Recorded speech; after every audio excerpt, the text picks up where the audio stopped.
నమస్తే. తెలుగువారి మన సాక్షి బిజినెస్ కి స్వాగతం. నేను ఏఐ యాంకర్ ఇందిరా. ఈరోజు బిజినెస్ అప్డేట్స్ చూద్దాం. స్టాక్ మార్కెట్స్ లో శుక్రవారం జోష్ కనిపించింది. కొనుగోళ్ల మద్దతుతో భారీ లాభాల్లో ముగిశాయి. పశ్చిమాసియాలో ఉద్రిక్తతలు కొనసాగుతున్నప్పటికీ ఇన్వెస్టర్లు కొనుగోళ్లకు మొగ్గు చూపారు. ఫలితంగా మార్కెట్స్ లో లాభాల పంట పండింది. దేశీయ మార్కెట్లు భారీ లాభాల్లో ముగిశాయి. బ్యాంకింగ్ రంగం నుంచి లభించిన మద్దతు, అంతర్జాతీయ సానుకూల సంకేతాలతో సెన్సెక్స్ 77,000 మార్కును, నిఫ్టీ 24,000 స్థాయిని అధిగమించాయి.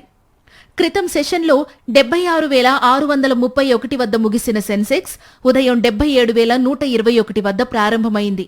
ఇంట్రాడేలో 77,622 పాయింట్ల గరిష్టాన్ని టచ్ చేసింది. చివరికి 918 పాయింట్లు లాభపడి 77,550 వద్ద ముగిసింది. నిఫ్టీ 275 పాయింట్లు ఎగబాకి 24,050 వద్ద స్థిరపడింది.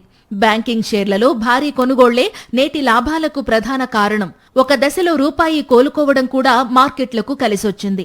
నిఫ్టీ 50లో Asian Paints, Eicher Motors, ICICI Bank, Shriram Finance, Bajaj Auto షేర్లు రాణించాయి. Coal India, Sun Pharma, Infosys, TCS, Tech Mahindra షేర్లు నష్టపోయాయి. పశ్చిమాసియాలో నెలకొన్న ఉద్రిక్తతలు, హార్ముజ్ జలసంధి మూసివేతపై ఆందోళనలు ఉన్నప్పటికీ గ్లోబల్ మార్కెట్ల సానుకూల ధోరణి దేశీయ సూచీలపై ప్రభావం చూపింది.